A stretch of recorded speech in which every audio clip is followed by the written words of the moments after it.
తెలంగాణ రాజకీయాలకు కేంద్ర బిందువు, రాజకీయ చైతన్యానికి కేర్ ఆఫ్ అడ్రస్. ఇప్పుడు ఈ నియోజకవర్గంలో గెలుపు గుర్రం ఎవరనేది సర్వత్రా ఆసక్తి నెలకొంది. కరీంనగర్ పార్లమెంటు నియోజకవర్గ ప్రజలు ఎవరికి పట్టం కట్టనున్నారు? కరీంనగర్ కేంద్రంగా రాజకీయాలు నడిపిన కేసీఆర్ 1996 నుంచి కరీంనగర్ లో మారిన రాజకీయ పరిణామాలు. 1999లో కరీంనగర్ గడ్డపై కాషాయ జెండా ఎగరవేసిన కమలనాథులు. 2019లో బీజేపీకే పట్టం కట్టిన కరీంనగర్ ప్రజలు.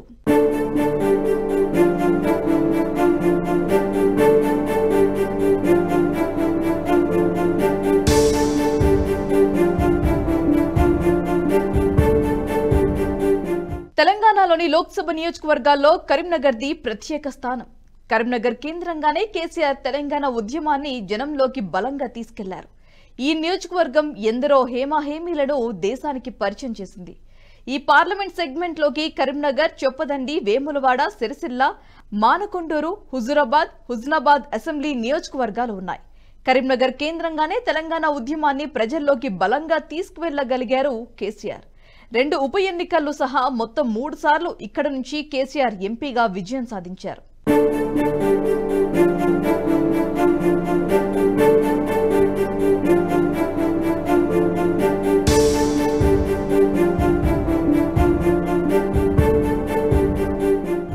ఐదు జిల్లాల్లో విస్తరించిన కరీంనగర్ పార్లమెంట్ నియోజకవర్గం సెంటర్ ఆఫ్ అట్రాక్షన్ గా నిలుస్తోంది. కరీంనగర్, జగిత్యాల, రాజన్న సిరిసిల్ల, సిద్దిపేట, హన్మకొండ జిల్లాల పరిధిలో 7 అసెంబ్లీ నియోజకవర్గాలతో ఏర్పడిన ఈ పార్లమెంట్ నియోజకవర్గం రాజకీయంగా ప్రాధాన్యతను సంతరించుకుంది. పార్లమెంట్ నియోజకవర్గం ఏర్పడినప్పటి నుంచి ఇప్పటి వరకు 19 సార్లు ఎన్నికలు జరగగా 9 సార్లు కాంగ్రెస్, ఉప ఎన్నికలతో కలిపి 4 సార్లు బీఆర్ఎస్, 3 సార్లు బీజేపీ, ఒక్కసారి టీడీపీ, మరోసారి తెలంగాణ ప్రజాసమితి విజయం సాధించాయి. అన్ని పార్టీలకు ప్రాతినిధ్యం ఉన్న ఈ నియోజకవర్గంలో రానున్న ఎన్నికల నేపథ్యంలో ట్రయాంగిల్ ఫైట్ హాట్ టాపిక్ గా మారుతోంది.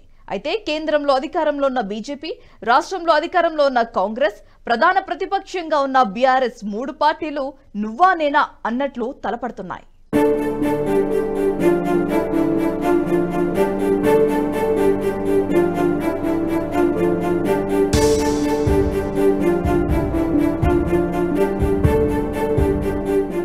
కరీంనగర్ లోక్సభ స్థానం నుంచి బద్దం ఎల్లారెడ్డి, ఎంఆర్ కృష్ణ, జువాడి చొక్కారావు, ఎం సత్యనారాయణరావు, సిహెచ్ విద్యాసాగర్ రావు, కేసీఆర్, బండి సంజయ్ లాంటి నేతలు ఎంపీలుగా గెలుపొందారు.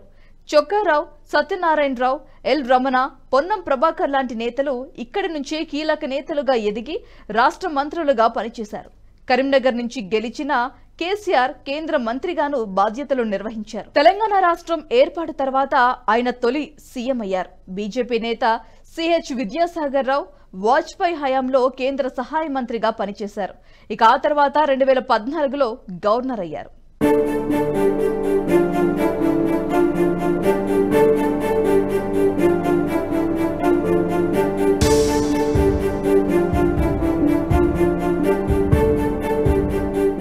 పంతొమ్మిది 1952లో తొలి ఎన్నికలు జరిగిన నాటి నుంచి ఈ నియోజకవర్గం కాంగ్రెస్ కు కంచుకోటగా ఉంది. 1991 ఎన్నికల వరకు 2 ఎన్నికల్లో మినహా మిగతా అన్ని పర్యాయాలు కాంగ్రెస్ పార్టీ అభ్యర్థులే విజయం సాధించారు. 1996లో టీడీపీ నుంచి ఎల్ రమణ, 1999, 2004లో టీడీపీతో పొత్తులో బీజేపీ అభ్యర్థిగా బరిలోకి దిగిన సిహెచ్ విద్యాసాగర్ రావు గెలుపొందారు. కాంగ్రెస్ పార్టీ చివరిసారిగా 2009 ఎన్నికల్లో పొన్నం ప్రభాకర్ విజయం సాధించారు.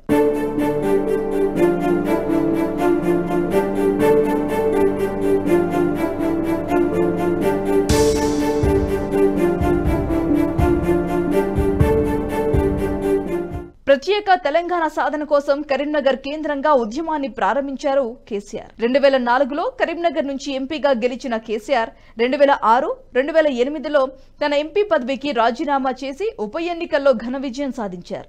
దీంతో తెలంగాణ సమస్యను దేశం మొత్తం చర్చించుకునేలా చేశారు.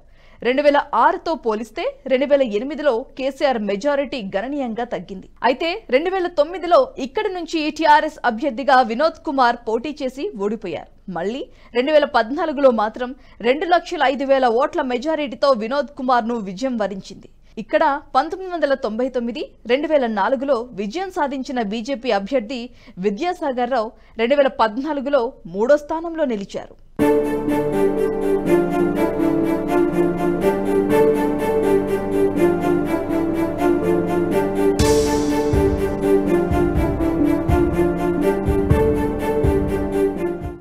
కరీంనగర్ ఎంపీగా బీజేపీకి చెందిన బండి సంజయ్ కొనసాగుతున్నారు. త్వరలో జరగనున్న పార్లమెంట్ ఎన్నికల్లో కరీంనగర్ స్థానాన్ని హస్తగతం చేసుకోవాలని కాంగ్రెస్ కూడా చూస్తోంది. 10 ఏళ్లు అధికారం కోల్పోయిన కాంగ్రెస్ ఇటీవలే అసెంబ్లీ ఎన్నికల్లో గెలిచి ప్రభుత్వాన్ని ఏర్పాటు చేసి పార్లమెంట్ ఎన్నికల్లో గెలిపే లక్ష్యంగా పావులు కదుపుతోంది.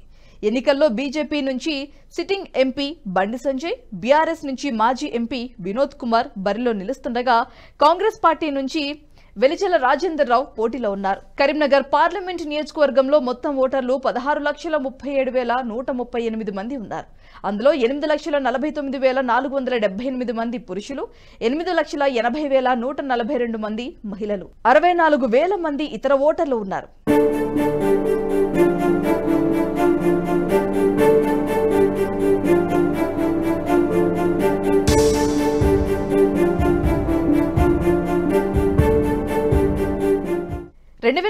ఎన్నికల్లో 89,500 కోట్ల మెజారిటీతో బీఆర్ఎస్ అభ్యర్థి వినోద్ కుమార్ పై విజయం సాధించారు బండి సంజయ్. గత పార్లమెంట్ ఎన్నికల్లో బండి సంజయ్ కు 4,98,000కు పైగా ఓట్లు రాగా వినోద్ కుమార్ కు 4,08,768 ఓట్లతో రెండో స్థానంలో నిలిచారు.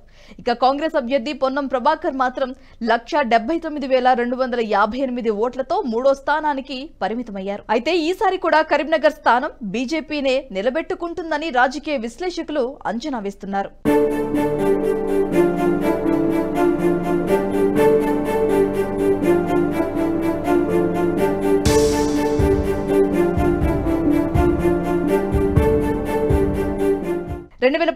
అసెంబ్లీ ఎన్నికల్లో కరీంనగర్ లోక్సభ స్థానం పరిధిలోని అన్ని నియోజకవర్గాల్లో టీఆర్ఎస్ అభ్యర్థులే గెలుపొందారు. కానీ 2019 లోక్సభ ఎన్నికల్లో మాత్రం బీజేపీకి చెందిన బండి సంజయ్ విజయం సాధించారు. లోక్సభ ఎన్నికలకు వచ్చేసరికి ఈ నియోజకవర్గంలో ఓటర్ల ఆలోచన సరళి మారుతోంది. ఇక ఈసారి బీఆర్ఎస్ కు ప్రజల్లో ఆదరణ మరింత తగ్గిపోవడంతో బీజేపీకి మరింత బలం చేకూరుతోంది. గత పార్లమెంట్ ఎన్నికల్లో గట్టి పోటీ ఇచ్చిన బీఆర్ఎస్ అసెంబ్లీ ఎన్నికల్లో అధికారం కోల్పోయాక ఆ పార్టీకి ప్రజల్లో ఆదరణ తగ్గింది. ఇక సిట్టింగ్ ఎంపీ అయిన బండి సంజయ్ అంటే రాష్ట్ర వ్యాప్తంగా ఫేమ్ ఉన్న నాయకుడు. గత అసెంబ్లీ ఎన్నికల్లో బండి సంజయ్ ఓడిపోయినా ఆయన ఇమేజ్ మాత్రం ఎక్కడా తగ్గలేదు. సంజయ్ పేరు వింటేనే యువతలో ఏదో తెలియని ఉత్సాహం. ఓవైపు సొంత ఇమేజ్, మరోవైపు మోదీ మానియాతో ఈసారి కూడా కరీంనగర్ గడ్డపై కాషాయ జెండానే రెపరెపలాడుతుందని, బండి సంజయ్ విజయం తథ్యమని ధీమా వ్యక్తం చేస్తున్నారు కమలానాథులు.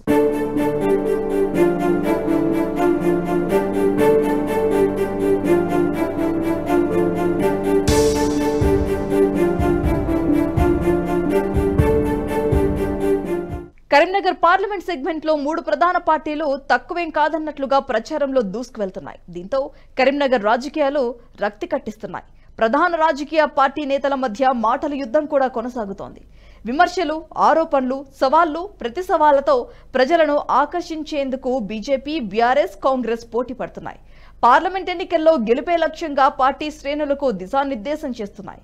బహిరంగ సవాళ్లతో రాజకీయ దుమారం రేపుతున్నారు. వలసలను ప్రోత్సహిస్తూ రోజురోజుకు ఎన్నికల వాతావరణాన్ని హీటెక్కిస్తున్న కరీంనగర్ పార్లమెంట్ నియోజకవర్గ ప్రజలు ఎవరికి పట్టం కడతారనేది వేచి చూడాలి.